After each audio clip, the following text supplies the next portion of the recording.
The thundering of hooves was all Clara Caldwell could hear over the frantic beating of her heart as she urged her horse faster along the dusty trail. A stolen wedding dress trailed behind her like a tattered white flag of surrender, catching on branches and thorns as she fled into the unknown expanse of the Kansas plains. It was 1875, and she was running from more than just a man. She was running from a prison sentence disguised as matrimony. Clara's breath came in ragged gasps as she glanced over her shoulder. No one following yet, but they would be soon. Her father was not a man who accepted disobedience, especially when it meant losing his business arrangement with Harmon Blackstone, the wealthy cattle baron whose reputation for cruelty was matched only by his fortune. At 45, he had buried 2 wives already, and Clara had no intention of becoming the third. The early summer sun beat down mercilessly as she pushed forward. Her horse, a chestnut mare borrowed without permission from her father's stable, was beginning to show signs of fatigue. Clara knew they couldn't continue at this pace much longer. The rolling hills of the Kansas prairie offered little shelter, and soon she would need to find somewhere, anywhere, to rest. As the sun began its descent toward the western horizon, Clara spotted a small homestead in the distance. A modest cabin with smoke rising from the chimney stood beside a barn and corral. Desperation outweighing caution, she guided her exhausted mount toward it. As she approached, a tall figure emerged from the barn. The man stood with his hand resting casually on his holstered revolver, watching her approach with cautious eyes. He wore a dust-covered denim shirt, worn leather chaps, and a wide-brimmed hat that cast shadows across his face. "Something I can help you with, madam."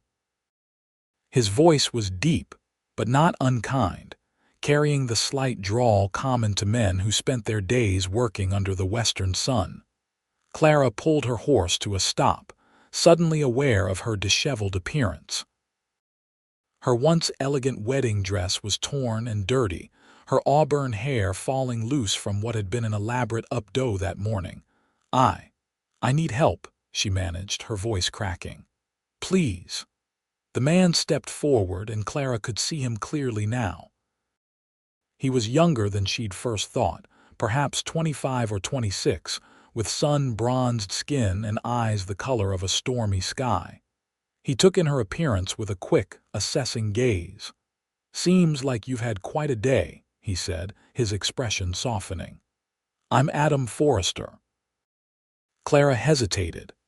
She'd been raised to be proper, to never speak to strange men without an introduction, to maintain decorum at all times.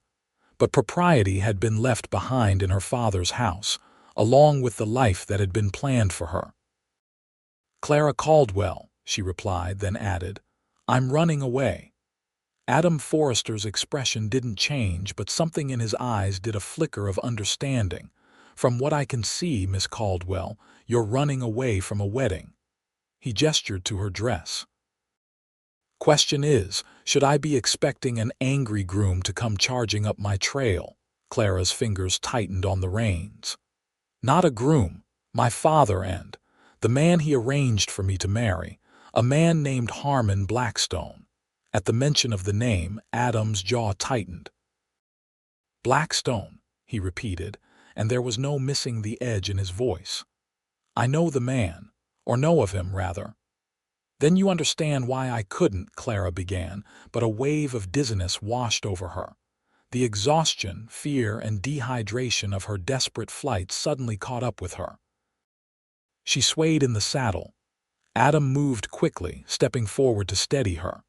"Whoa there, let's get you inside before you fall."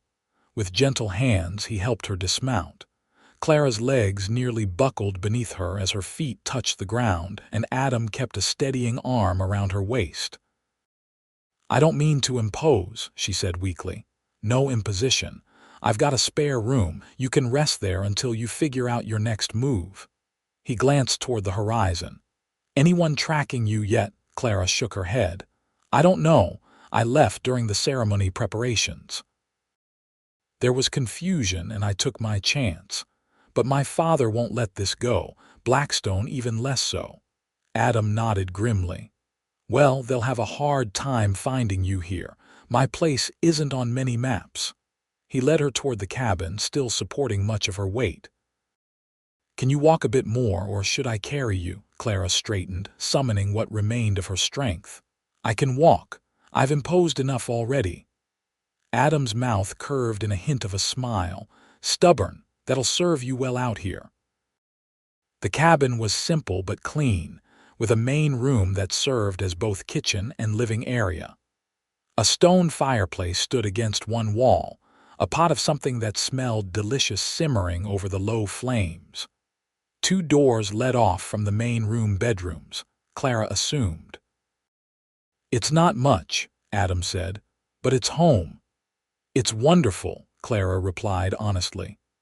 After the opulence of her father's house, with its suffocating formality and constant demands for perfection, the cabin's simple warmth felt like a sanctuary. Adam helped her to a chair at the rough-hewn wooden table. Let me get you some water. Then we can see about food and finding you something more practical to wear than that dress. As he moved around the cabin, Clara took the opportunity to study him more closely. He moved with the easy confidence of a man accustomed to handling himself in difficult situations. A small scar cut through his right eyebrow, and his hands were calloused from work. Not the soft hands of the businessmen her father associated with, but the capable hands of someone who built things, who survived through his own efforts. Thank you, she said as he placed a cup of water before her. I don't know what I would have done if you hadn't been here. Adam shrugged. Frontier hospitality. No one survives out here alone. Clara sipped the water, relief flooding through her as it soothed her parched throat. I'll find a way to repay you, and I won't stay long. Once I've rested, I can continue on to. She faltered, realizing she had no destination in mind. Her plan had extended only to escaping, not to what came after. Adam seemed to read her thoughts. No need to figure everything out tonight. Rest first. Tomorrow is soon enough to make plans. Clara nodded gratefully. The adrenaline that had carried her through the day was fading fast, leaving bone-deep exhaustion in its wake. I'll show you where you can sleep, Adam said, holding out a hand to help her up. And don't worry about your horse. I'll tend to her. The spare bedroom was small but comfortable, with a narrow bed covered in a handmade quilt. A wash basin stood on a small table beneath a window that looked out over the prairie. There's water in the pitcher for washing, Adam said, and I'll find you something to wear that isn't quite so noticeable. Clara felt a blush warm her cheeks as she looked down at her bedraggled wedding dress. It seemed appropriate to wear it, given the circumstances, a final act of defiance. A smile ghosted across Adam's face. I admire the sentiment. He stepped back toward the door. Rest well, Miss Caldwell. You're safe here. After he left, Clara carefully removed the ruined wedding dress, laying it across a chair. In her chemise and petticoat, she used the water in the basin to wash away the dust of the trail. The cool water against her skin was a blessing, and she found herself fighting to keep her eyes open as fatigue settled deeper into her bones. She climbed into the bed, the quilt soft against her skin. Through the window, she could see the first stars appearing in the darkening sky. Stars that looked the same as they had back in Great Bend, yet somehow different, brighter perhaps, or more promising. As sleep claimed her, Clara's last conscious thought was that for the first time in years, she was making choices for herself. Whatever tomorrow might bring, that alone was worth the risk she had taken. When Clara woke the next morning, it took her several moments to remember where she was. Sunlight streamed through the window, casting a warm glow across the simple room. The events of the previous day came rushing back, her escape, the desperate ride, finding Adam Forrester's homestead. She sat up, wincing at the stiffness in her muscles. The ride had taken more of a toll than she'd realized. A folded stack of clothing sat on the chair where her wedding dress had been. In its place was a note written in a firm, clear hand. Thought these might fit. Come out when you're ready. AF. The clothes were simple but practical. A cotton shirt, a pair of trousers that appeared to have been taken in at the waist, and suspenders. Clara hesitated only briefly before putting them on. The shirt was loose but comfortable, and the pants, while still too large, stayed up with the help of the suspenders. She used a strip torn from her petticoat to tie back her hair. The main room was empty when Clara emerged, but the door to the cabin stood open. Outside, she could hear the rhythmic sound of an axe splitting wood. She moved to the doorway and paused, watching as Adam worked. He'd removed his shirt in the morning heat, and Clara found herself momentarily transfixed by the play of muscles across his back and shoulders as he swung the axe. It was a far cry from the pampered men of Great Bend society. Feeling her cheeks warm, Clara cleared her throat. Adam turned, lowering the axe. "Good morning," he said, reaching for his shirt and pulling it on. "Was starting to think you might sleep the day away." "What time is it?" Clara asked. "Just past 9. Adam gestured toward the cabin. "There's coffee on the stove and some biscuits I made earlier." Clara's stomach rumbled at the mention of food, reminding her that she hadn't eaten since breakfast the previous day. "Thank you for the clothes," she said as they walked back to the cabin. "They were my younger brother's," Adam explained. "He left them when he moved on to California last year."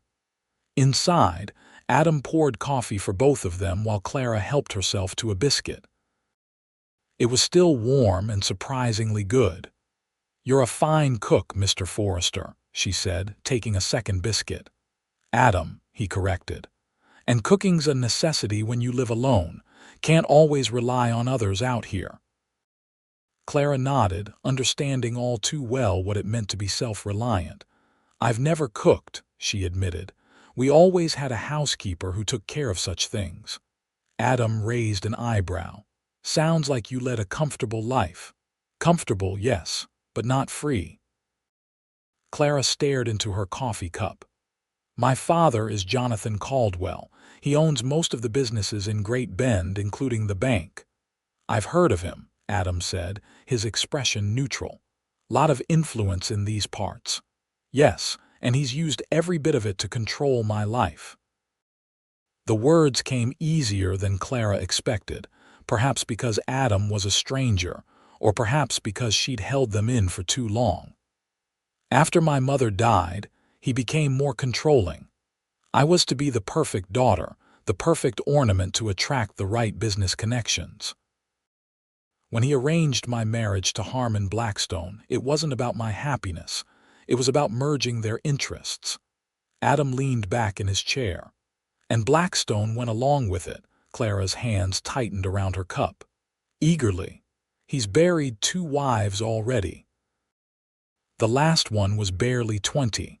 She died in childbirth less than a year after the wedding." "I've heard stories about Blackstone," Adam said. "None of them good." "The stories don't capture half of it," Clara replied. "The way he looks at women, like they're possessions to be acquired. When he looked at me during our engagement dinner, I knew I couldn't go through with it. I'd rather die than be his wife." Adam's expression darkened. "No woman should be forced into marriage, especially not to a man like that." Clara looked up, meeting his gaze. "Is that why you're helping me?" "Because you believe women should have choices." A shadow passed across Adam's face, something like old pain. "Let's just say I've seen what happens when people are denied the right to choose their own path." He stood, breaking the moment. "Finish your breakfast, then I want to show you something." Curious, Clara ate quickly, then followed Adam outside. He led her to the corral where her chestnut mare was grazing alongside a powerful black stallion. "Your horse needs rest," Adam said. She's a fine animal, but she wasn't bred for the kind of hard riding you put her through yesterday. Clara stroked the mare's nose. I didn't have much choice. She was the only horse I could take without being noticed. She'll recover with a few days' rest. Adam leaned against the fence. Which brings us to the question of what you plan to do next. The question hung in the air between them. Clara had been avoiding thinking about it, focusing instead on the immediate relief of escape. I don't know, she admitted. I have a little money jewelry I can sell. I thought perhaps I might go further west. California, maybe, like your brother. Adam nodded slowly. It's a possibility. But your father and Blackstone will be looking. Men like them don't give up easily when their pride is wounded. No, Clara agreed. They don't. You could stay here, Adam said, the offer made casually, as though suggesting nothing more significant than another cup of coffee. At least until things settle down. Clara studied him, trying to understand his motives. You barely know me. Why would you take such a risk? Adam met her gaze steadily. Because everyone deserves a chance at freedom, Miss Caldwell. And because I've been at odds with men like your father and Blackstone for most of my life. A hint of a smile touched his lips. Besides, I could use the help around here. Place this size is a lot for one person to manage.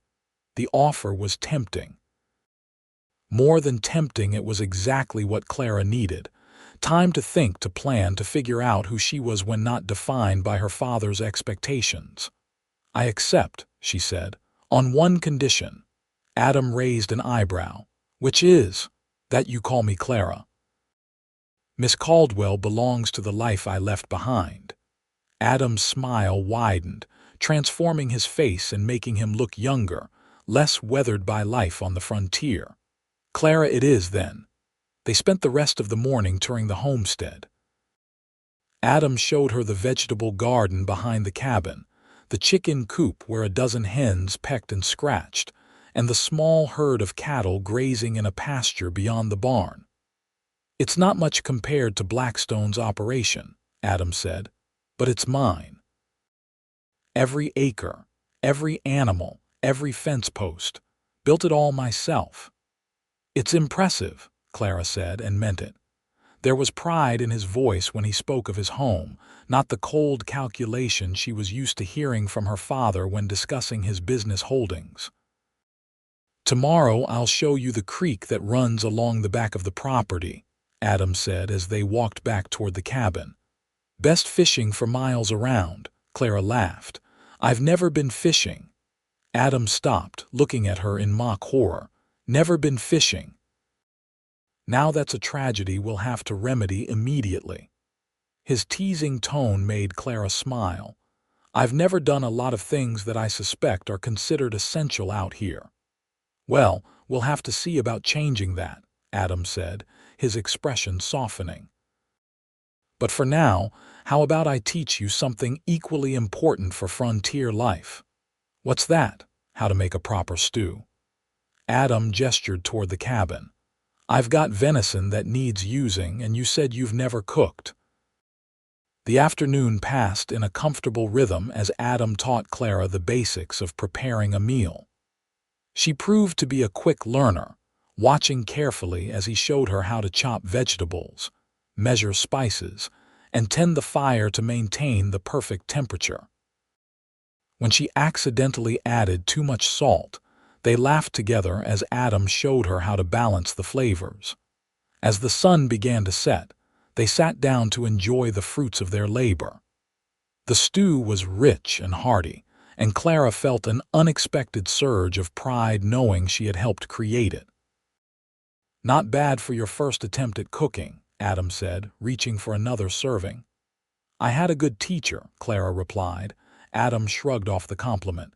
Just basic survival skills, speaking of which, there's something else we should discuss. His expression grew serious.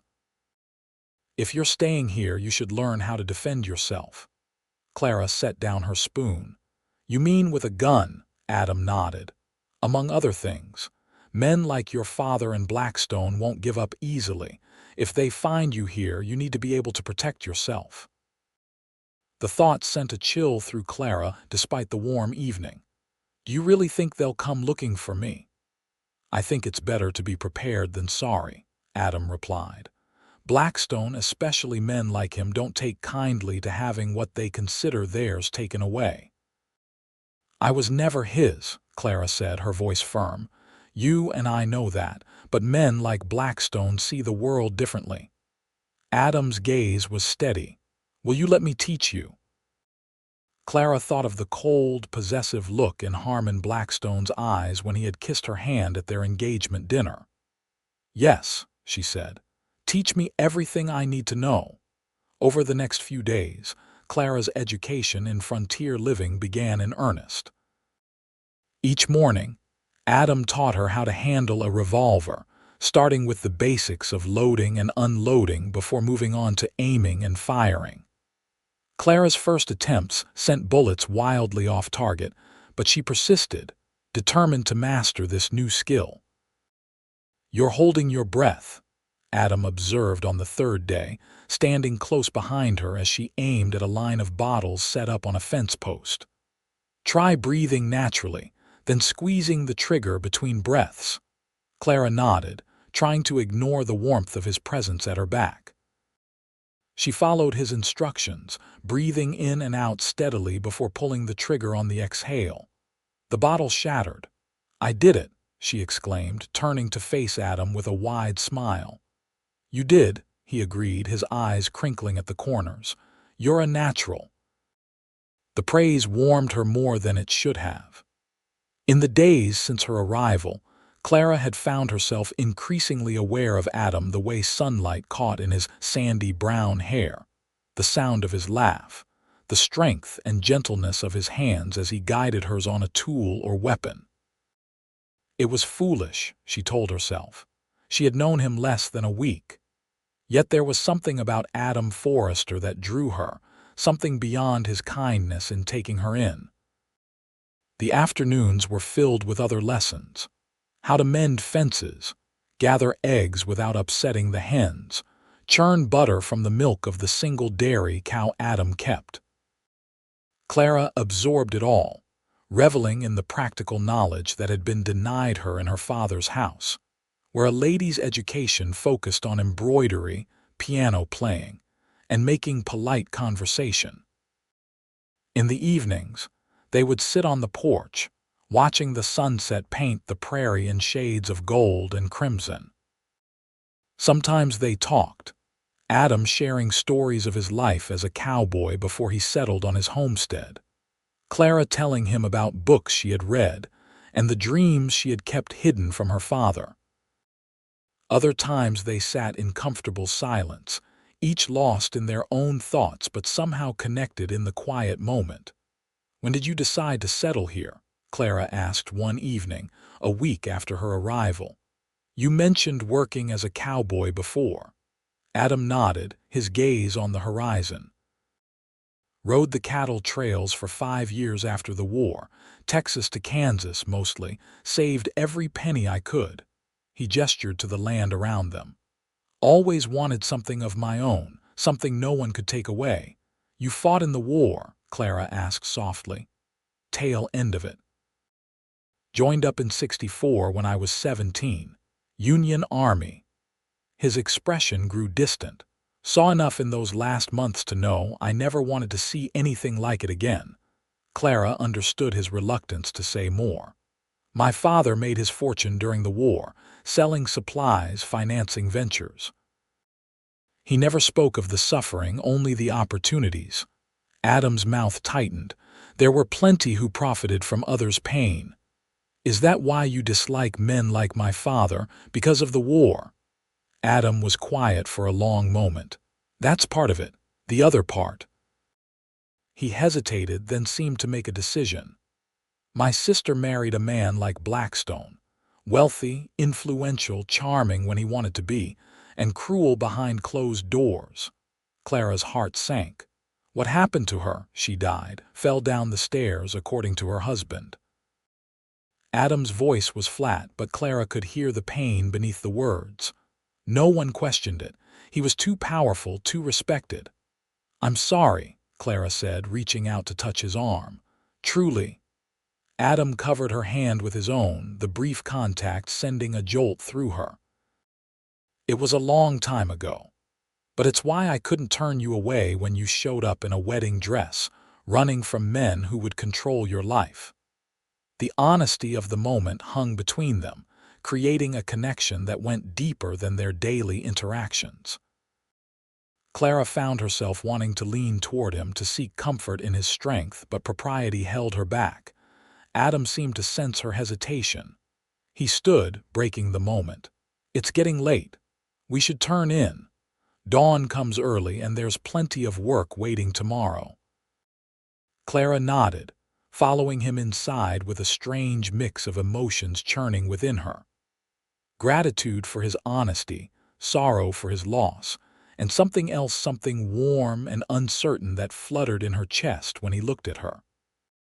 As she lay in bed that night, listening to the familiar sounds of the prairie night through her open window, Clara realized that in just 1 week, this place had begun to feel more like home than her father's grand house in Great Bend ever had. The thought should have frightened her, this swift attachment to a place and a life so different from everything she had known.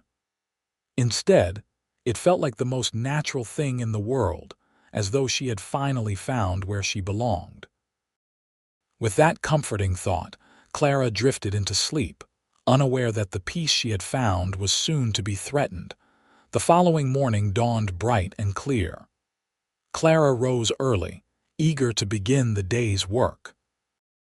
She had grown to love the rhythm of life on Adam's homestead, the early mornings, with coffee and breakfast shared at the wooden table, the satisfaction of physical work that left her pleasantly tired at day's end. Adam was already outside when she emerged from her room, dressed in the work clothes that had become her daily uniform. She could hear him chopping wood, a sound that had become as familiar as the crow of the rooster that woke her each morning. Clara set about making breakfast, proud of how quickly she had learned her way around the kitchen. She had just finished frying bacon and was mixing batter for biscuits when Adam came in, carrying an armload of split wood for the stove. "Morning," he said, setting down the wood. "You're getting an early start."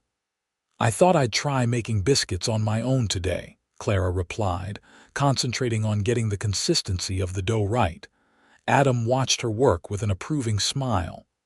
"At this rate, you'll be running the place by yourself in no time," Clara laughed. "Hardly. I still have so much to learn." "You're learning faster than anyone I've ever seen," Adam said, pouring himself a cup of coffee. There was warmth in his voice that made Clara look up. Meeting his gaze for a moment, they simply looked at each other, something unspoken passing between them. Then the biscuit dough claimed Clara's attention again, and the moment passed. They ate breakfast together, discussing the day's tasks.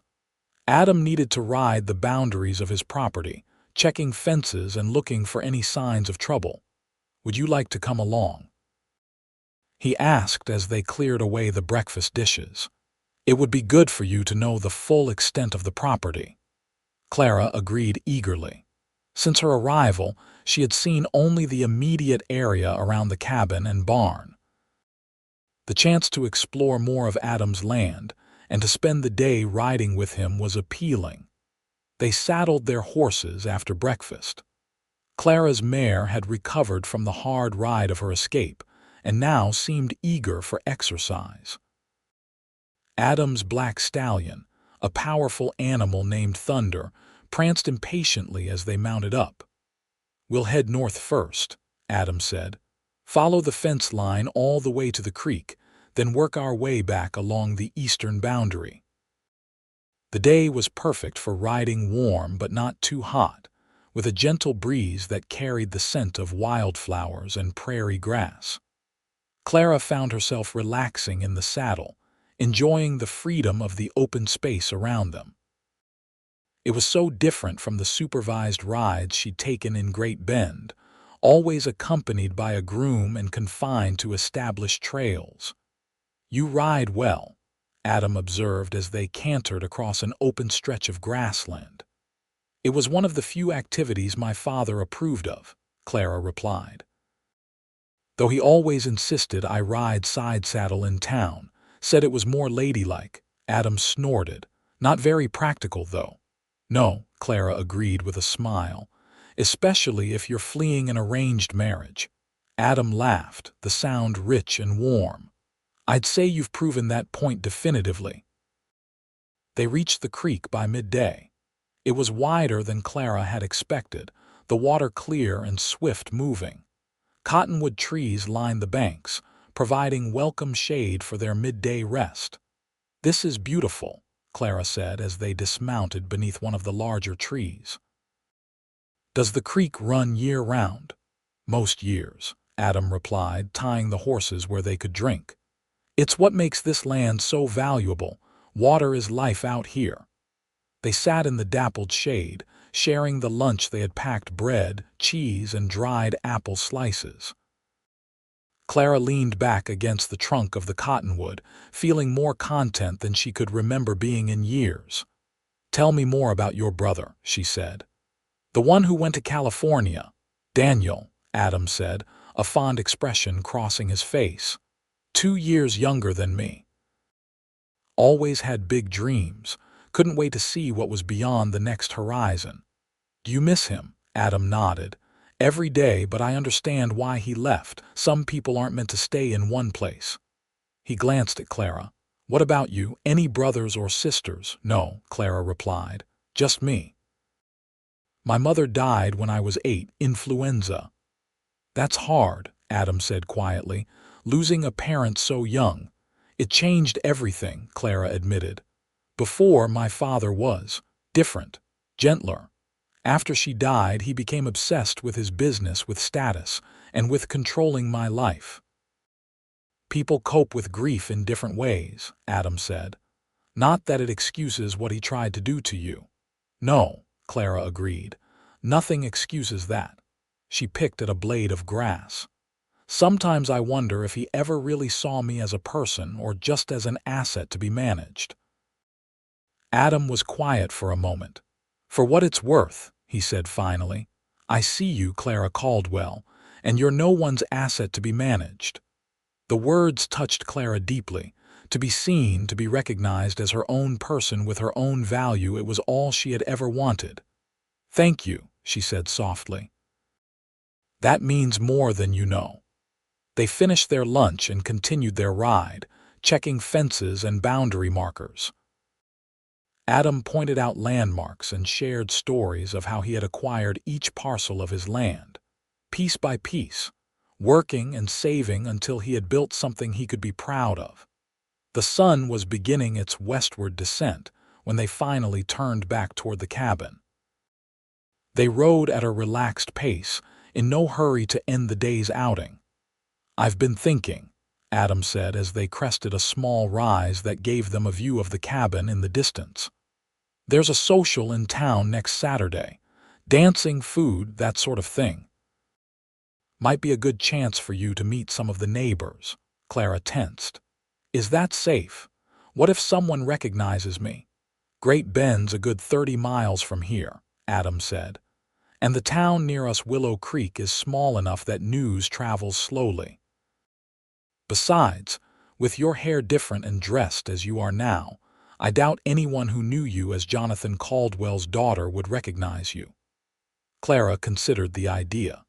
She had been at Adam's homestead for nearly 2 weeks now, with no sign that anyone was searching for her in this area. Perhaps it was safe to venture out. "What would I say if anyone asks who I am?" "You could be my cousin," Adam suggested. "Come to help out for the summer." The suggestion was practical, but Clara found herself unexpectedly disappointed by it. "Your cousin," she repeated. Adam glanced at her, something unreadable in his expression. "Unless you'd prefer another explanation." There was a question beneath the question, one Clara wasn't sure how to answer. "No," she said finally. "Cousin works fine." They rode the rest of the way in silence, though it wasn't the comfortable quiet they usually shared. Something had shifted between them, a tension that hadn't been there before. As they approached the barn, Adam suddenly reined in his horse, his posture alert. "What is it?" Clara asked, instantly on guard. Adam pointed to the ground. "Tracks. Someone's been here while we were gone." Clara's heart began to race. "My father, Blackstone, can't tell," Adam said, dismounting to examine the tracks more closely. One rider came from the direction of town, circled the cabin, then headed back the same way. Fear, which had receded during her time at the homestead, came rushing back. "Do you think they're looking for me?" Adam's expression was grim. "Could be. Could also be just a passing traveler looking for directions or help," he remounted. "Either way, we'll need to be more careful. Keep a lookout." They approached the cabin cautiously, but everything appeared undisturbed. Still, the knowledge that someone had been there while they were gone cast a shadow over the remainder of the day. That night, Clara found it difficult to sleep. Every sound from outside had her sitting up in bed, straining to hear if it was just the wind or something more sinister. The idea that her father or Blackstone might have found her, might be planning to take her back to Great Bend, filled her with dread. It was past midnight when she heard a soft knock at her bedroom door. "Clara." Adam's voice was low. "Are you awake?" She slipped out of bed, wrapping a shawl around her shoulders before opening the door. Adam stood in the hallway, fully dressed, a lantern in one hand and his revolver in the other. "I heard something outside," he said. "Stay here while I check." "Be careful," Clara whispered, fear tightening her chest. Adam nodded, then moved silently toward the front door. Clara waited, listening intently. She heard the door open, then close again a few minutes later. Adam's footsteps returned, and relief washed over her when she saw him unharmed. "Nothing there now," he said. "Might have been an animal, but I've set some trip wires around the perimeter. If anyone approaches during the night, we'll know." "Do you really think they've found us?" Clara asked. Adam hesitated. "I don't know, but I won't take chances with your safety." The concern in his voice touched her. Without thinking, Clara reached out, taking his hand. "I'm sorry to bring this danger to your door." Adam's fingers closed around hers. "You have nothing to apologize for, Clara, nothing at all." They stood that way for a moment, connected by touch and shared concern. Then Adam gently released her hand. "Try to get some sleep. I'll keep watch for a while." Clara nodded, though she doubted sleep would come easily. "Good night, Adam." "Good night, Clara." He turned to go, then paused. "For what it's worth, I don't regret a single day since you arrived, no matter what happens." With that, he was gone, leaving Clara standing in her doorway with her heart beating faster than fear alone could explain. The next few days passed without incident, but a new wariness had entered their lives. Adam never ventured far from the cabin, and he made sure Clara knew how to use the rifle he kept over the fireplace, as well as the revolver he had been teaching her with. They took turns keeping watch at night, though no more mysterious visitors appeared. Despite the tension, life on the homestead continued. There were animals to tend, vegetables to harvest, repairs to make. Clara threw herself into the work with renewed determination, as though by mastering these frontier skills, she could somehow ensure her freedom. The day of the social in Willow Creek arrived with no further signs of trouble. Adam suggested they might be better off staying home, but Clara, tired of feeling like a prisoner again, even in a prison of her own choosing, insisted they go. "We can't live in fear forever," she said as they prepared to leave. "Besides, it might do us good to hear what news is circulating. If my father and Blackstone are searching this area, someone in town might know." Adam couldn't argue with her logic. "All right," he agreed, "but we'll be careful, keep to ourselves, listen more than we talk."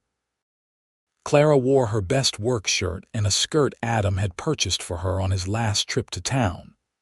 Her hair, which had been elaborately styled the day of her escape, was now simply braided. Looking in the small mirror Adam had hung in her room, Clara barely recognized herself. The pampered banker's daughter from Great Bend was gone, replaced by a woman with sun-bronzed skin, calloused hands, and confidence in her eyes. The change went deeper than appearance. In the 3 weeks since her escape, Clara had discovered strengths she never knew she possessed: physical endurance, practical skills, and a resilience that surprised her. She was no longer the woman who had obediently prepared for a marriage she dreaded. She was someone new, someone of her own making. Willow Creek was smaller than Great Bend, just a collection of buildings along a dusty main street. The social was being held in the town's modest church, which had been decorated with wildflowers and paper streamers for the occasion. A small band played on a makeshift stage, and tables laden with food lined one wall. As they entered, Clara felt a moment of panic. What if someone recognized her? What if her father had spread word of her disappearance throughout the county? But the faces that turned toward them showed only friendly curiosity, not suspicion or recognition. Adam Forrester, a middle-aged woman with a kind face, approached them. "We were beginning to think you'd become a complete hermit out there on your homestead." Adam smiled, tipping his hat to the woman. "Evening, Mrs. Miller. Just been busy with the spring planting." Mrs. Miller's curious gaze shifted to Clara. "And who might this young lady be?" "My cousin Clara," Adam said smoothly. "She's staying with me for a while, helping out around the place." "How lovely to meet you, dear," Mrs. Miller said. "We don't often see new faces in Willow Creek, especially not young ladies." "It's nice to meet you too," Clara replied, trying to sound natural. "Adam's told me how friendly everyone is here." "Well, we do our best to make folks welcome," Mrs. Miller said. "You must come by the general store while you're in town. My husband and I run it, and I'd be happy to show you around." After Mrs. Miller moved on to greet other arrivals, Adam and Clara made their way deeper into the church. Several other residents approached to introduce themselves, each curious about the newcomer but seemingly accepting of the cousin's story. The evening progressed pleasantly. Clara danced with Adam and a few other men who asked politely, though she noticed that Adam kept a watchful eye on her throughout. Between dances, they sampled the potluck offerings and listened to the conversations around them, alert for any mention of Great Bend or the Caldwell family. It was during one such conversation that Clara overheard something that made her blood run cold. "Offering quite a reward, from what I heard," a man was saying to his companion. $500 for information leading to her whereabouts." "What's the girl done to warrant that kind of money?" the other man asked. "Ran off from her wedding, apparently. Left some big cattle baron standing at the altar. Name's Blackstone, I believe." Clara froze, her hand tightening on Adam's arm. He had heard it too. She could tell from the sudden tension in his posture. "Time to go," he murmured in her ear. They made their excuses and slipped out of the church as unobtrusively as possible. The night air was cool after the warmth of the crowded building, and Clara took deep breaths, trying to calm her racing heart. $500, she said as Adam helped her onto her horse. "He must be furious to offer that much." "It's not the amount that worries me," Adam replied, mounting his own horse. "It's the fact that they've expanded the search this far from Great Bend." He glanced back at the church. "We need to be more careful, no more trips to town for a while." They rode in silence, both lost in thought. The knowledge that Blackstone was actively searching for her with such determination cast a shadow over the evening that had started so promisingly. As they approached the homestead, Adam suddenly pulled up short. "Something's wrong," he said, his voice tight. Clara followed his gaze and saw what had alarmed him, light flickering in the windows of the cabin. light they hadn't left burning. "Stay here," Adam said, drawing his revolver. "If you hear shots, ride for the Miller place in town." "I'm not leaving you," Clara protested, reaching for the small revolver Adam had given her to carry. Adam looked as though he wanted to argue but nodded instead. "Stay behind me then, and be ready to run if I tell you to." They approached cautiously, tying their horses at a distance from the cabin. Adam moved silently, years of frontier living having taught him how to avoid making noise. Clara followed as quietly as she could, the revolver clutched tightly in her hand. They were within 20 yards of the cabin when the door opened, spilling more light into the yard. A figure stepped onto the porch, a man, tall and well-dressed, his face hidden in shadow. "I know you're out there, Forrester," the man called. "No need for all this sneaking around." "I just want to talk." Clara's heart seemed to stop. She knew that voice, had heard it speaking honeyed words that disguised cold calculation. It was a voice she had hoped never to hear again. "Blackstone," she whispered, the name a curse on her lips. Adam's expression hardened. "Stay here," he said firmly, then before Clara could protest, he stepped forward into the light. "This is private property, Blackstone," he called. "You're trespassing." Harmon Blackstone stepped further into the light.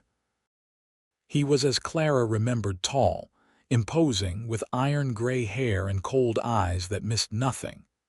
He was dressed for traveling, but even his trail clothes were finer than most men's Sunday best. "Ah, there you are," Blackstone said, his tone falsely pleasant.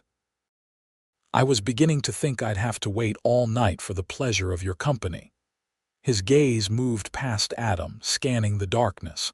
"And where is my runaway bride, hiding in the shadows?" Adam moved to block his line of sight. "There's no one here but me." "Whatever business you think you have, you're mistaken," Blackstone laughed, the sound chilling in its lack of warmth. "Let's not play games, Forrester. I know she's here. Jonathan Caldwell's precious daughter, who thought she could humiliate me and get away with it." His expression hardened. "No one does that to me. No one." From her hiding place, Clara could see Adam's stance shift subtly, ready for confrontation. "I think you should leave, Blackstone. Now." "Not without what I came for," Blackstone replied. "Clara belongs to me. We had an agreement, her father and I." "Clara doesn't belong to anyone," Adam said, his voice deadly quiet. "And she certainly doesn't belong to you." Blackstone's face twisted with anger. "Who are you to interfere? Some nobody cowboy with a patch of dirt and a few scrawny cattle. Do you know who I am? What I can do to you?" "I know exactly who you are," Adam replied. "A man who thinks money and power give him the right to control others. A man who sees women as property to be traded. And I know what you did to your last wife." Blackstone's hand moved to his side, where Clara could now see he wore a holstered revolver. "Be careful, Forrester. Making accusations like that could be hazardous to your health." Clara couldn't stand it any longer. She wouldn't hide while Adam faced danger on her behalf. Stepping out of the shadows, she moved to stand beside him, her own revolver raised. "He's not making accusations, Harmon," she said, her voice steadier than she felt. "He's stating facts, and I'm not going anywhere with you. Not now, not ever." Blackstone's eyes narrowed as he took in her appearance, the work clothes, the simple braid, the revolver held with confidence in her hand. "Look at you," he sneered. "Playing at being a frontier woman. This isn't you, Clara. You're a lady bred for fine houses and society, not this." He gestured dismissively at their surroundings. "You don't know me," Clara replied. "You never did. You saw what my father wanted you to see, a compliant daughter who would do as she was told. But that's not who I am. Not anymore." "Your father is frantic with worry," Blackstone said, changing tactics. "Is this how you repay his care all these years? By running off with some cowboy?" "My father was going to sell me to the highest bidder," Clara shot back. He didn't care about my happiness, only about the business advantages of our marriage. Blackstone's face darkened. Enough of this. You're coming back to Great Bend with me, Clara, one way or another. His hand moved toward his gun, but Adam was faster. In one smooth motion, he stepped in front of Clara and drew his revolver. I wouldn't, Adam said quietly. I've been working this land for 5 years, Blackstone. Every day from dawn till dusk makes for steady hands and a good eye. He nodded toward the older man's holster. Can you say the same? For a tense moment, Blackstone seemed to be weighing his options. Then, with a cold smile, he let his hand fall away from his weapon. This isn't over, he said. You think you're safe out here. I have resources you can't imagine. Men who'll do what I ask without question. This is just the beginning. Maybe, Adam acknowledged. But tonight, you're going to get on your horse and ride away. And if you ever set foot on my property again, I won't be asking you to leave. The threat hung in the air between them. Finally, Blackstone turned toward his horse, which was tethered near the cabin. Enjoy your time playing house, Clara, he called over his shoulder. It won't last. They watched in tense silence as he mounted and rode away, disappearing into the darkness. Only when the sound of hoofbeats had faded completely did Adam lower his weapon. Are you all right? He asked, turning to Clara. She nodded, though her hands were shaking now that the confrontation was over. How did he find us? Someone in town must have recognized you, Adam said, guiding her toward the cabin. Or made the connection when they heard about the reward. Inside, they found evidence of Blackstone's intrusion drawers opened, Clara's few possessions examined. He had been searching for confirmation that she was indeed staying there. He'll be back, Clara said, sinking into a chair at the kitchen table. Or he'll send others. He won't give up easily. Adam began putting things back in order. No, he won't. Men like Blackstone don't accept defeat. He glanced at Clara. We need to consider our options. I could leave, Clara said quietly. Go further west like I first planned. You shouldn't have to deal with this danger because of me. Adam stopped what he was doing and came to kneel beside her chair. Is that what you want, to leave? Clara looked at him, at this man who had taken her in without question, who had taught her to be self-sufficient, who had stood between her and danger without hesitation. The thought of leaving him made her heart ache in a way she hadn't expected. No, she admitted. It's not what I want. But I don't see another way. Adam took her hands in his. There's always another way, Clara. We just have to find it. He seemed to be weighing his words carefully. I've been thinking. There's a legal way to ensure Blackstone can never claim you. What do you mean? Marriage, Adam said simply. If you were married to someone else, neither your father nor Blackstone would have any legal claim on you. Clara stared at him, trying to understand what he was proposing. You mean, us, you and me? Adam nodded. It wouldn't have to be. I mean, it could be in name only. An arrangement for your protection. Once Blackstone gives up, we could seek an annulment if you wanted. The practical nature of the proposal stung more than Clara would have expected. An arrangement, she repeated, for my protection. Something shifted in Adam's expression. Unless. Unless what? He took a deep breath. Unless you wanted it to be more than that. Clara's heart began to race for reasons that had nothing to do with fear. What are you saying, Adam? I'm saying that these past weeks with you have been the best of my life, he admitted. That the thought of you leaving tears me apart.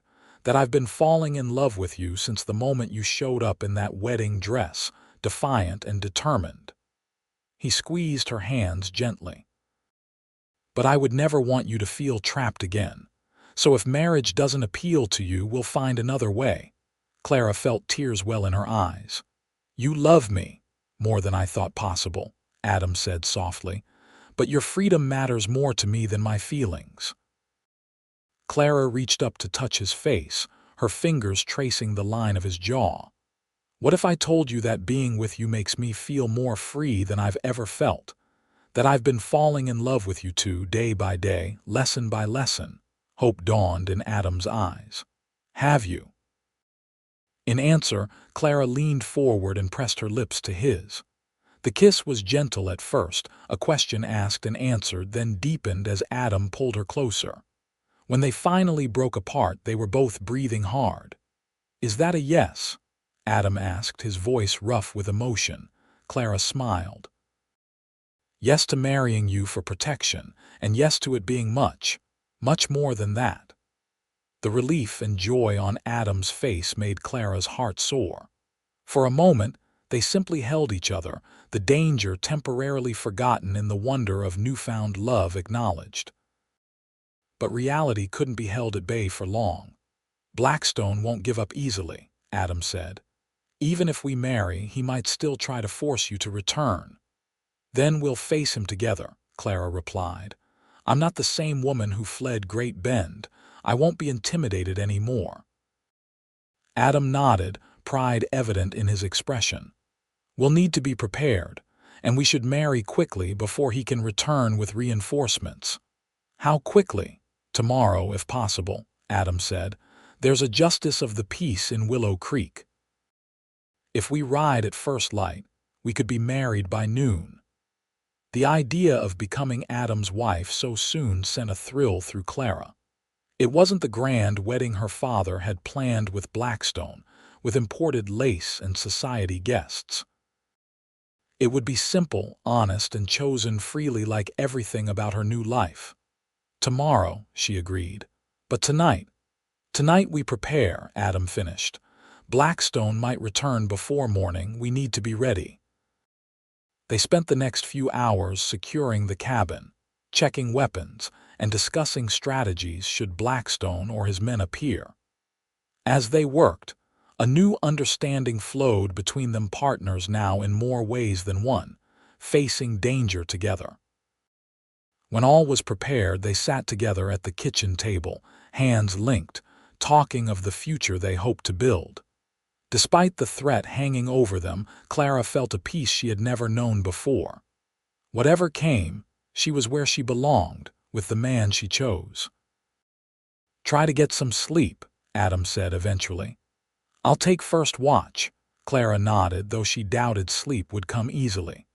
Before rising from the table, she leaned over to kiss Adam once more, still marveling at the freedom to do so. "I love you," she whispered against his lips. Adam's smile was like sunrise breaking over the prairie. "I love you too, Clara Caldwell. Tomorrow you'll be Clara Forrester." "I like the sound of that," she replied, feeling a happiness that transcended the danger they faced. As she prepared for bed, Clara thought about the strange path that had led her to this moment. A month ago, she had been a prisoner in her father's house, dreading a future mapped out without her consent. Now she was choosing her own destiny, embracing a life and a love that were entirely her own. Whatever Harmon Blackstone might do, whatever challenges lay ahead, Clara knew one thing with absolute certainty. She would never regret the day she fled an arranged marriage and found sanctuary with a cowboy who saw her for who she truly was. Morning came with no sign of Blackstone or his men. Adam and Clara prepared quickly, both anxious to reach Willow Creek and complete the marriage that would legally bind them together. Clara wore her cleanest shirt and the skirt from the social, while Adam donned the one good suit he owned, kept for special occasions. As they rode toward town, the rising sun gilded the prairie grass, turning the landscape into a sea of gold. It seemed a good omen, light breaking through after darkness, hope emerging from fear. Willow Creek was just coming to life when they arrived. A few early risers nodded greetings as Adam and Clara made their way to the small house that served as both home and office for Judge Peterson, the local justice of the peace. The judge was a thin, grizzled man with sharp eyes that missed little. He listened with interest as Adam explained their situation, not the full truth, but enough to convey the urgency of their request. "Seems to me you young folks are in quite a hurry," Judge Peterson observed, looking from Adam to Clara. "Any particular reason for the rush?" Clara met his gaze steadily. "We love each other, Judge Peterson, and life's too uncertain to wait when you know what you want." The old man's eyes softened. "Can't argue with that. Waited too long myself once and lived to regret it." He nodded. "I'll marry you, but we'll need witnesses." "I'll fetch Mrs. Miller from the store," Adam offered, "and perhaps Mr. Thompson from the livery." While Adam went to find witnesses, Clara remained with the judge, answering his questions about her visit to Willow Creek and her cousin Adam. She kept her responses vague but friendly, careful not to contradict the story they had established at the social. By mid-morning, all was arranged. Mrs. Miller had not only agreed to witness the ceremony, but had brought a small bouquet of wildflowers for Clara. Mr. Thompson, the blacksmith, arrived in his Sunday best, clearly pleased to be part of the occasion. The ceremony itself was brief but heartfelt. Standing in Judge Peterson's parlor, Clara and Adam exchanged simple vows, promising to love, honor, and protect each other for all their days. When Adam slipped a plain gold band onto Clara's finger, a ring that had belonged to his mother, he explained later tears of joy spilled down her cheeks. "By the authority vested in me by the state of Kansas," Judge Peterson proclaimed, "I now pronounce you husband and wife." Adam's kiss was tender and reverent, a promise of all that was to come. For a moment, Clara forgot about Blackstone, forgot about the danger. There was only this man and the life they would build together. Mrs. Miller insisted on hosting an impromptu wedding breakfast at her home behind the general store. "It's not every day we have a wedding in Willow Creek," she declared. "Especially not one so romantic." Over eggs, biscuits, and preserves, the small group celebrated. Clara found herself laughing more freely than she had in years, the weight of her former life lifting with each passing hour as Clara Forrester. It was early afternoon when they finally prepared to return to the homestead. Adam was helping Clara mount her horse when a commotion at the end of the street caught their attention.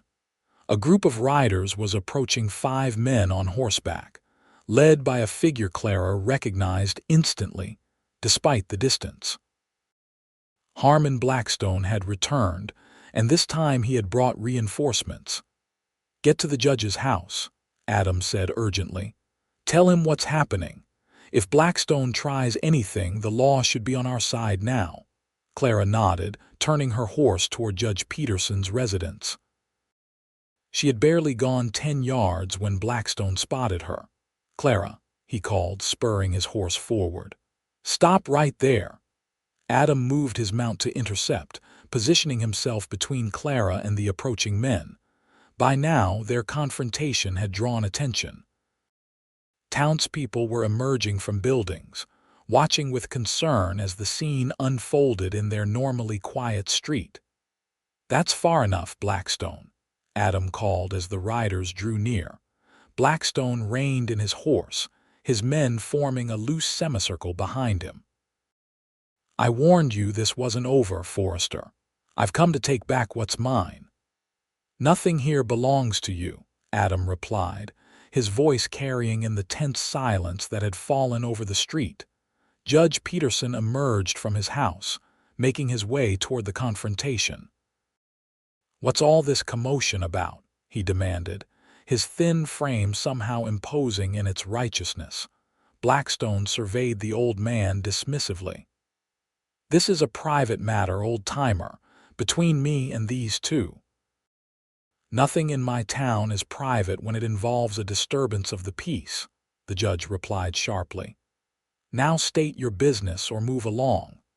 "My business," Blackstone said, pointing at Clara, "is with her. She's engaged to be married to me, and this man has abducted her." A murmur ran through the gathering crowd. Judge Peterson's bushy eyebrows rose nearly to his hairline. Is that so? He turned to Clara. Young lady, would you care to respond to this accusation? Clara straightened in her saddle, meeting Blackstone's cold gaze without flinching. I was never willingly engaged to this man. My father arranged a marriage against my wishes, and I left of my own free will. She moved her horse forward to stand beside Adam's. And as of this morning, I am already married to Adam Forrester. Blackstone's face contorted with rage. You little fool. Do you think some backwater justice's ceremony will stop me? Your father signed a contract. You're legally promised to me. Actually, Judge Peterson interjected, a woman's marriage supersedes any prior engagement, especially one arranged without her consent. He peered at Blackstone over his spectacles. And I'll thank you not to insult my authority or my town, sir. Blackstone's men shifted uneasily, clearly not having expected to face resistance from the townspeople, who were now gathering in greater numbers. Mrs. Miller had emerged from her store with her husband, who Clara now noticed was carrying a shotgun. Mr. Thompson stood nearby, his blacksmith's hammer in hand. Seeing his advantage slipping, Blackstone changed tactics. Clara, he said, his tone softening to the persuasive one she remembered from Great Bend's society functions. Your father is ill with worry. He just wants you home safe. Whatever grievance you have, surely we can discuss it reasonably. My father lost the right to know my whereabouts when he tried to sell me to you, Clara replied firmly, and I am home now. This isn't over, Blackstone snarled, the mask of civility dropping. You think you're safe because of a few backwards townsfolk. Your father has connections throughout the territory. There isn't a place you can hide, that's enough, interrupted a new voice. Sheriff Davis, a stocky man with a gray mustache, pushed through the crowd. I don't know what's happening here, but I won't have threats made in my town. Sheriff, Blackstone said, switching to a tone of injured dignity. I'm simply trying to retrieve my fiancée who has been led astray by this man. She's not your fiancée, Adam said. She's my wife, legally married this morning with witnesses present. The sheriff looked from Blackstone to Adam and Clara, then to Judge Peterson, who nodded confirmation. Well then, he said, seems to me there's nothing more to discuss. The lady's made her choice and the law recognizes it. This isn't the end, Blackstone warned, but Clara could see uncertainty in his eyes for the first time. He had expected to intimidate a lone cowboy on an isolated homestead, not to face the united front of a small town. Actually, Adam said quietly, I think it is the end. You've lost, Blackstone. The sooner you accept that, the better for everyone. For a moment, it seemed Blackstone might order his men to action despite the odds against them. Then, with a look of cold fury, he jerked his horse around. Let's go, he snapped to his men. This backwater isn't worth our time. As they rode away, the tension in the street gradually dissipated.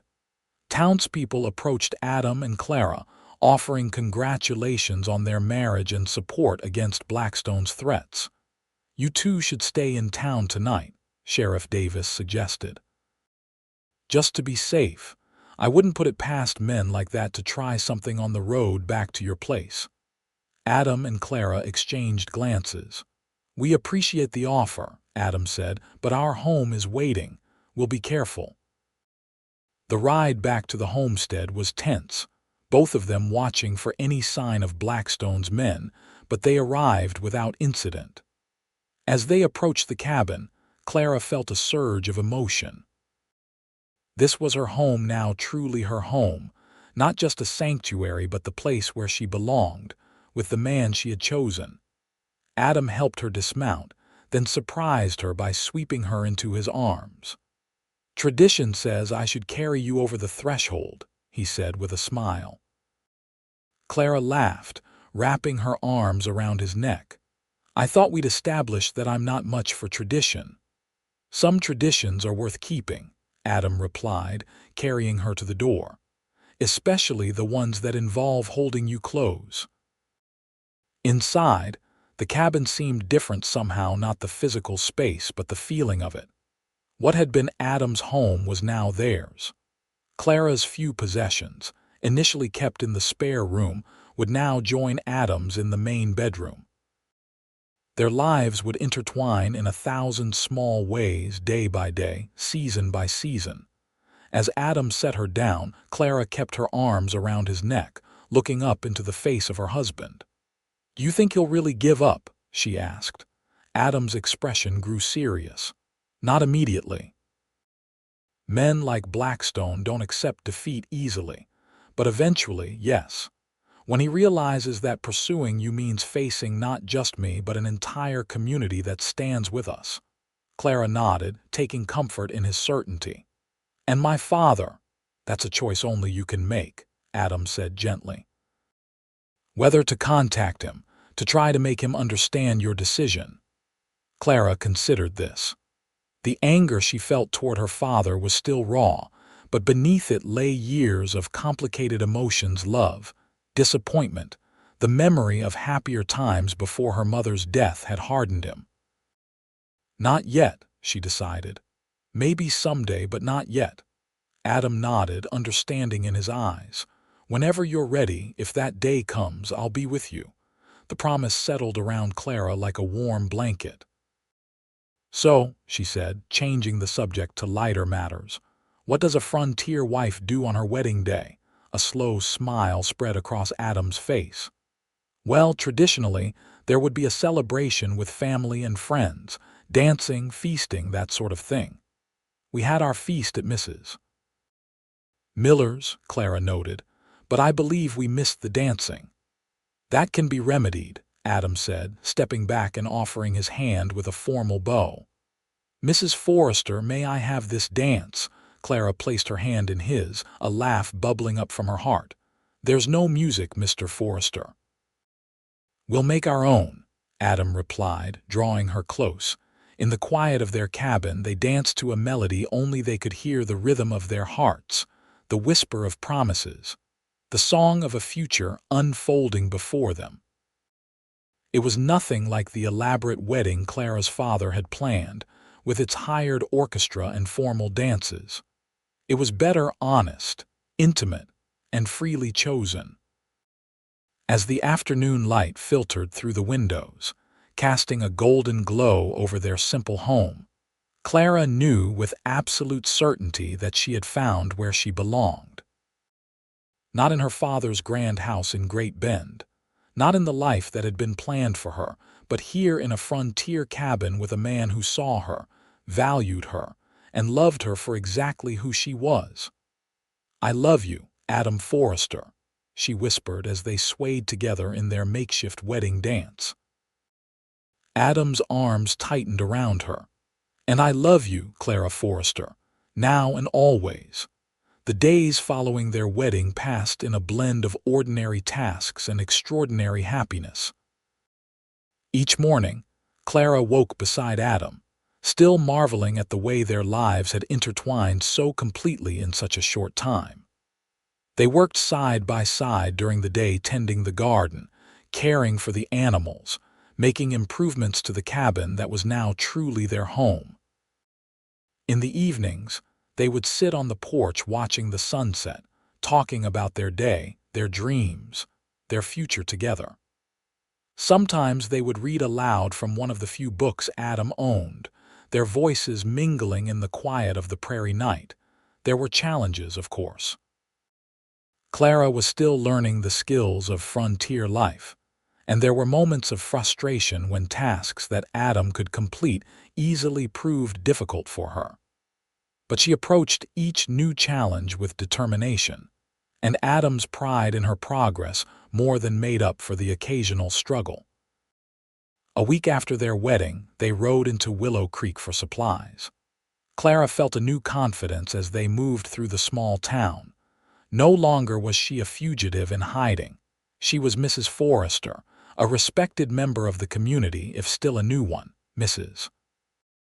Miller greeted them warmly at the general store. "How are you settling into married life?" she asked Clara as they selected items from the shelves. "Wonderfully," Clara replied honestly, "though I still have much to learn about keeping a frontier home." "All in good time," Mrs. Miller assured her. "No one expects you to know everything at once." She lowered her voice conspiratorially. "And I must say, I've never seen Adam Forrester look so happy. The way he looks at you would melt the coldest heart." Clara felt a blush warm her cheeks. "He's a good man. I'm fortunate to have found him." As they were loading their purchases onto their horses, Sheriff Davis approached. "Afternoon, Forresters," he said with a nod. "Thought you might want to know Blackstone and his men were seen heading back toward Great Bend the day after your confrontation. Haven't been spotted in these parts since." Relief washed over Clara. "Thank you, Sheriff, that's good to hear." "Still, I'd keep my eyes open if I were you," the sheriff advised. "Men like that tend to nurse grudges." Adam nodded. "We'll stay alert, but it's good to know he's not lurking nearby." As they rode home, Clara felt lighter than she had in weeks. The immediate threat of Blackstone seemed to have passed, allowing her to focus more fully on building her life with Adam. That night, as they lay together in the quiet darkness of their bedroom, Clara traced the lines of Adam's face with her fingertips. "I never thought I could be this happy," she whispered. "When I left Great Bend, I was only thinking of escape. I never imagined I might find a home, a husband, a life I could truly call my own." Adam caught her hand, pressing a kiss to her palm. "And I never thought I'd find someone who would choose this life, choose me, when they could have had luxury and ease." "Luxury without freedom is just a prettier cage," Clara replied. "What I have with you is worth more than all my father's wealth." They settled into the rhythm of married life, each day bringing new experiences and deepening their connection. Summer gave way to autumn, and the golden prairie took on the rich, warm hues of the changing season. They harvested the garden, preserved food for the coming winter, and repaired the cabin to withstand the cold months ahead. It was during these preparations that Clara first noticed the changes in her body, the subtle fatigue, the unexpected moments of nausea, the tenderness that had nothing to do with her daily work. At first, she dismissed the symptoms as the result of her increased physical activity. But as they persisted, a different possibility began to form in her mind. She said nothing to Adam at first, not wanting to raise hopes or concerns prematurely. But when she missed her monthly courses for the second time, she could no longer deny the likelihood. They were sitting on the porch one evening in late October, watching the sun set in a blaze of crimson and gold, when Clara finally spoke the words she had been holding close to her heart. "Adam," she said softly, I believe I'm with child." Adam turned to her, his eyes wide with wonder. "A baby, our baby," Clara nodded, a smile spreading across her face. "I won't know for certain for a while yet, but all the signs are there." In one swift movement, Adam knelt before her chair, taking her hands in his. "Clara," he breathed, his voice thick with emotion. "A family. We're going to be a family." The joy in his eyes brought tears to Clara's. "Are you happy?" "Happy doesn't begin to describe it," Adam replied, pressing his lips to her hands. "I never dared hope for this much blessing in one lifetime." As autumn deepened, Clara's condition became more certain. Her body changed subtly at first, then more noticeably as the baby grew within her. Adam treated her with a tender protectiveness that Clara found both endearing and occasionally frustrating. "I'm pregnant, not made of glass," she protested one day when he insisted on carrying a basket of laundry that she could have managed easily. Adam grinned, unrepentant. "Humor me. I've waited my whole life to fuss over my pregnant wife." The winter of 1875-76 proved to be mild by Kansas standards, a blessing for which Clara was grateful. As her pregnancy progressed, she found the physical demands of frontier life increasingly challenging. But she adapted, finding new ways to contribute to their household when her changing body made certain tasks difficult. On a clear, cold day in February, they made the trip to Willow Creek for supplies and to visit the town's doctor, an elderly man named Dr. Harrison, who had delivered most of the children in the area over his long career. "Everything appears to be progressing normally," he assured them after examining Clara. "The baby is growing well, and you're maintaining your health admirably, Mrs. Forrester." "When?" Adam asked, the single word containing all his anticipation and anxiety. Dr. Harrison smiled. "Based on what Mrs. Forrester has told me, I'd expect the child to arrive in late May or early June, just in time for the spring flowers." They rode home in high spirits, making plans for the baby's arrival. Adam immediately began work on a cradle, carefully selecting wood and working on it in the evenings by the light of the fire. Clara sewed baby clothes from fabric purchased at the general store, her needle flying as she created tiny garments for the life that grew within her. As winter gave way to spring, the prairie burst into life around them. Wildflowers carpeted the grasslands, birds returned from their southern sojourn, and the days grew longer and warmer. Clara's body expanded with the season, her belly now a prominent curve beneath her dresses. One warm May afternoon, as Clara sat on the porch shelling peas, she spotted a cloud of dust on the distant road. A rider was approaching a single figure on horseback, coming from the direction of Willow Creek. "Adam," she called, setting aside her work. Adam emerged from the barn, shading his eyes against the sun as he looked toward the approaching rider.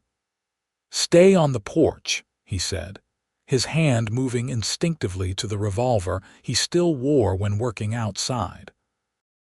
As the rider drew nearer, Clara could see it was a man she didn't recognize, older, well-dressed, with gray hair showing beneath his hat. Something about his posture seemed vaguely familiar, though she couldn't place it.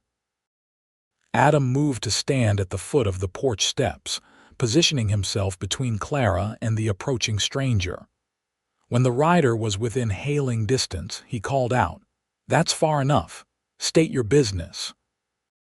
The man reined in his horse, regarding them with an expression Clara couldn't quite read from the distance. Then he removed his hat, and Clara's heart seemed to stop. "Father," she whispered. Jonathan Caldwell sat straight-backed on his horse, looking at his daughter as though seeing a ghost. "Clara," he said, his voice carrying across the yard. "May I approach? I come alone and in peace." Adam glanced back at Clara, silently asking what she wanted. The sight of her father had unleashed a flood of emotions: anger, hurt, confusion, and beneath it all, a flicker of the love she had never quite been able to extinguish. "Let him come," she said softly. Adam nodded, though he remained watchful as Jonathan Caldwell dismounted and approached the cabin. As he drew closer, Clara could see that her father had aged in the months since she'd last seen him. New lines marked his face, and his shoulders, always so proudly squared, carried a slight stoop. "Clara," he said again as he reached the porch. His gaze moved to her swollen belly, and a complex mixture of emotions crossed his face. "You're with child." "Yes," she replied, one hand moving protectively to her stomach. "Due next month." Jonathan turned to Adam, who had moved to stand beside Clara's chair. "You must be Forrester." "I am," Adam confirmed, his tone neutral but watchful. "Adam Forrester, Clara's husband." A silence stretched between them, taut with unspoken words. Finally, Clara broke it. "How did you find us?" Her father's expression softened slightly. "It wasn't easy. You covered your tracks well, but I never stopped looking." He hesitated. "May I sit? It's been a long ride." Clara nodded, and Jonathan took the other chair on the porch, removing his hat and placing it on his knee. Adam remained standing, one hand resting lightly on Clara's shoulder. "Why are you here, Father?" Clara asked. "If you've come to try to convince me to return—" "No," Jonathan interrupted. "That's not why I've come." He took a deep breath, as though gathering courage for what he needed to say. "I've come to apologize, Clara."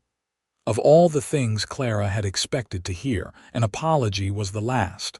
For a moment she could only stare at him, disbelief evident in her expression. "I know it's too little, too late," her father continued. "What I did to you trying to force you into marriage with Blackstone was unforgivable. I see that now." "What changed?" Clara asked, still wary of this unexpected contrition. Jonathan's gaze dropped to his hands, which were clasped tightly together.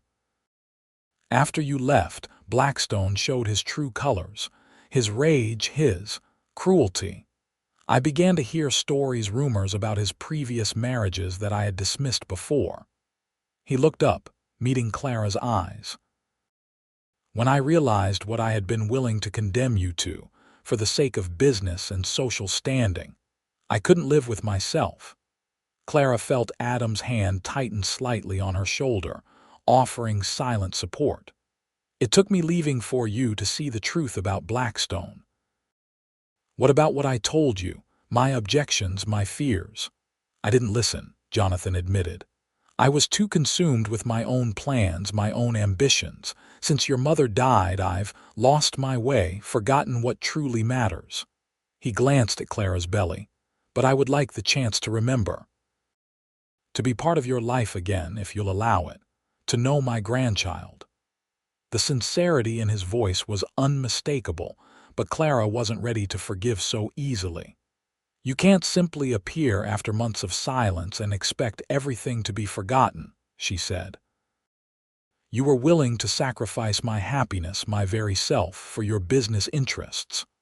"I know," Jonathan said, his voice breaking slightly. "And I will regret that until my dying day. I don't expect your forgiveness, Clara. I don't deserve it. But I had to come to see you to tell you that I was wrong." He looked up at Adam. "And to meet the man my daughter chose for herself." Adam met his gaze steadily. "I love your daughter, Mr. Caldwell, more than anything in this world. I would die before I let anyone hurt her, including you." Jonathan nodded slowly. "Good, that's good," he turned back to Clara. "I won't impose on you further. I've said what I came to say, but if you could find it in your heart to write to me occasionally, to let me know how you and the child are faring, I would be grateful." Clara studied her father's face, looking for the stern, unyielding man who had ruled her life for so long. Instead, she saw someone older, sadder, and perhaps wiser, a man who had lost his way but was trying to find it again. "I can't promise you anything right now," she said finally. "There's too much between us, too much hurt, but I won't close the door entirely." She glanced up at Adam, who gave her a small nod of understanding. "You can stay for dinner if you like. It's a long ride back to town." Relief washed over Jonathan's face. "Thank you, I would like that very much." The meal was awkward at first, the conversation stilted and careful. But as they ate, the tension gradually eased. Jonathan asked about their life on the homestead, listened with genuine interest to Clara's descriptions of learning to cook, garden, and tend livestock. He studied Adam with a father's assessing gaze, but seemed to find no fault with the man his daughter had chosen. As the evening drew to a close, Jonathan rose to take his leave. "I've taken a room at the hotel in Willow Creek," he said. "I'll be there for a few days before returning to Great Bend." If you'd like to talk further," Clara nodded. "Perhaps we will." She hesitated, then asked the question that had been on her mind throughout the evening.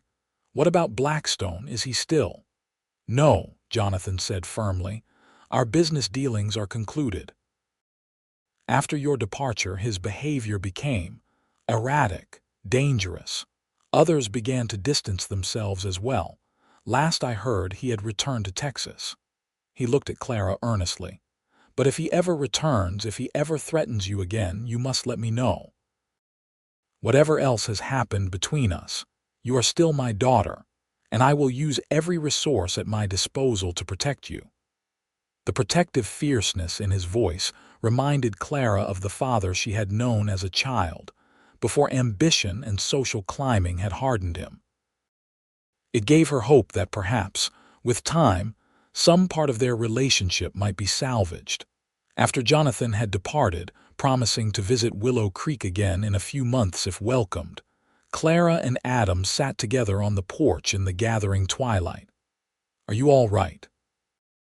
Adam asked gently, his arm around her shoulders. Clara leaned into his embrace, considering the question.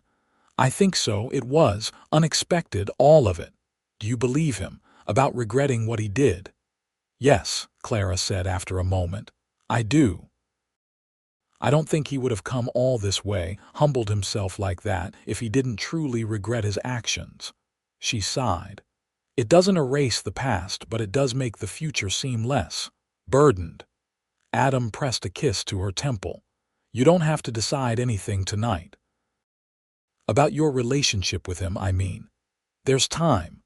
Clara nodded, grateful as always for his understanding. "I know, and I have you and soon our child. That's what matters most." As if in response to her words, the baby kicked vigorously, making Clara laugh and place Adam's hand on her belly to feel the movement. "Someone agrees," she said with a smile. Adam's expression as he felt their child move beneath his palm was one of pure wonder. "I will never get tired of that," he murmured.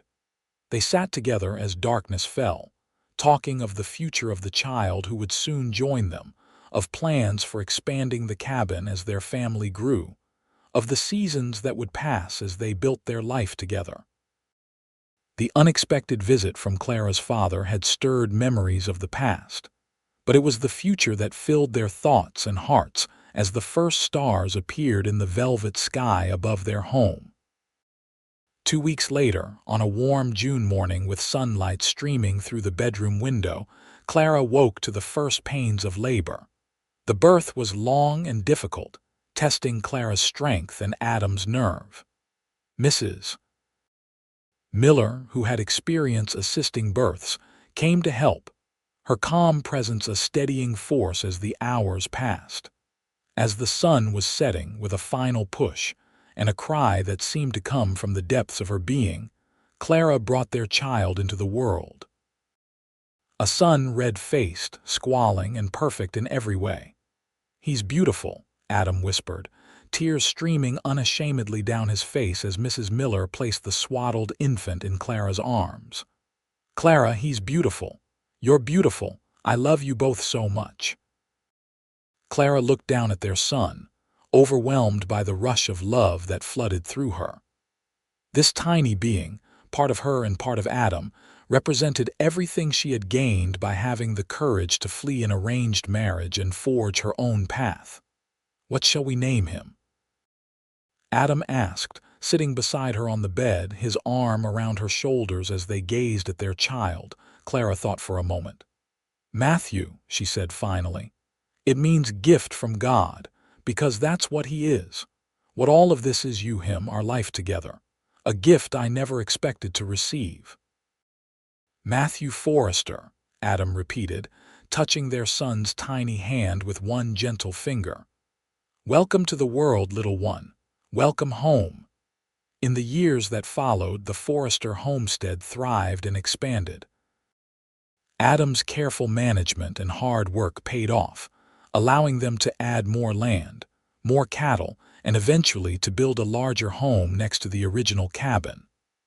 Clara grew into her role as a frontier wife and mother with confidence and grace, her days filled with purpose and her nights with love. Jonathan Caldwell became a regular visitor, gradually earning a place in their lives through his consistent efforts to make amends for the past. When a second child arrived, a daughter, they named Elizabeth after Adam's sister. Jonathan's joy was second only to that of the proud parents. Harmon Blackstone never returned to trouble them.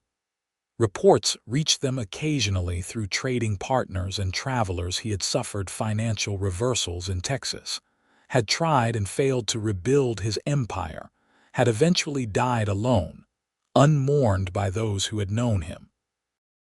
On a golden autumn day in 1881, 5 years after their hasty wedding in Judge Peterson's parlor, Adam and Clara stood on the porch of their home, watching as Matthew and Elizabeth played in the yard with the puppies born to their faithful herding dog. "You ever regret it?" Adam asked, his arm around Clara's waist. "Leaving Great Bend, giving up the life you might have had?" Clara looked up at him, at the face that had become as familiar and necessary to her as breathing. "Not for a single moment," she replied. "How could I regret finding freedom, finding you?" Adam's smile was as warm as the day they had met. "I still can't believe my good fortune that you appeared at my door in a wedding dress, running from one life and somehow finding your way into mine." "Not somehow," Clara corrected, rising on tiptoe to kiss him. "Because you offered me sanctuary when I needed it most, because you saw me as I truly was, not as someone to be controlled or possessed." Adam gathered her close, his kiss a reaffirmation of all they had built together. "And I always will," he promised, "until the end of our days." As the sun began its descent toward the western horizon, painting the prairie in shades of gold and crimson, Clara Forrester stood in the circle of her husband's arms, watching their children play, and knew that she had found something far more precious than the wealth and status her father had once valued so highly. She had found freedom. She had found love. She had found home. And it had all begun with a desperate flight, a stolen wedding dress, and a cowboy who had opened his door to a stranger and in doing so had opened his heart to the woman who would become his wife, his partner, and his greatest joy. In the wild expanse of the Kansas prairie, Clara and Adam Forrester had written their own story, not one dictated by social expectations or arranged by others, but one chosen freely, day by day, season by season, with courage, love, and the unshakable belief that everyone deserved the chance to determine their own destiny. It was, Clara thought as she leaned against her husband's steady strength, the greatest gift one person could give another, the space and support to become who they were truly meant to be. Adam had given her that gift, and in return, she had given him her heart, her trust, and a family to fill the home he had built with love and laughter. As twilight deepened and the first stars appeared in the darkening sky, Adam and Clara called their children in for supper, closing the door on another day in the life they had created together, a life that had begun when she was fleeing an arranged marriage, and he had offered her sanctuary.